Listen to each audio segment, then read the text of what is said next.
Hi parents, my name is Alexis Wallstrom, and today I'll be going over the IEP process. An IEP, or Individualized Education Plan, is developed to ensure that a child identified with a disability who is attending an educational institute receives specialized instruction and related services. An IEP is developed by a team of individuals from various disciplines, including the child's family, designated advocators, the child's teachers, school psychology, administration, and sometimes even the student. As a parent, you have a huge responsibility in the process of the IEP. As not only a member of the IEP team, but as the team's main source of knowing the child outside of school and in their environment at home. The IEP process should include the parent and student whenever possible.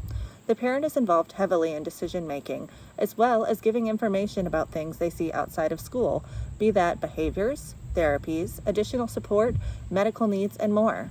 A student may be involved when necessary, especially as the student reaches the age of the higher teens, and transitional work may need to be done. A parent, teacher, or school can request a referral. This is brought about when one of the given parties feels the student is having trouble academically or fundamentally. This leads to a student being brought under evaluation, where relevant data is collected and assessed. From there, it's determined if the child has a disability that affects their educational performance. The evaluation can only be done when a parent has given consent or permission.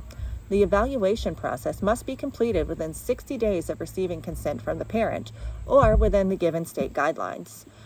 The initial assessment of the student in all areas concerned, including academic and fundamental performance, and this data will be taken into account to develop the IEP.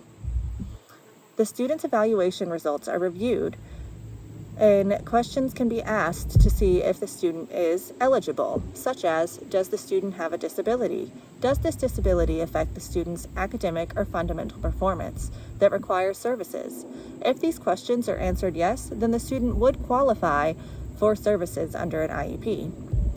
The IEP can be broken down into several components, the first being the child's present level of academic achievement and fundamental performance. This includes how a child with disability affects their involvement and progress. An IEP must also include a statement of annual goals for academic and fundamental progress. The description of the child's progress towards the goals, which will be measured periodically, and then it also has to have a statement of the child's special education related services or supplementary aids.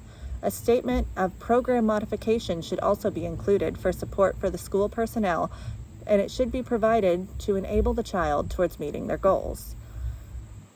An explanation should also be included to the extent of which the child will not be able to participate with non-disabled children. Communication is incredibly important between members of the IEP party. Teachers should have an open line of communication with parents and other members of the IEP team. Parents are incredibly valuable in the process, and making sure all communication is done thoroughly and as often as needed. Communication between parents and teachers can help keep the teacher informed of how things are progressing at home. Teachers should also communicate with the parents on the needs of the students or observations they're seeing with the student in the classroom. Communicating progress, worries, and how the student is managing once changes are made can help both parties as they are able to make the best choices for the student. As an educator, it's my job to model strong traits such as perseverance, honesty, respect, lawfulness, fairness, patience, and unity. This is all stated under the Model Code of Ethics for Educators. I want to make sure that the IEP process is as easy and comfortable for my parents and my students, and make sure that every student is receiving the utmost care. Thank you so much.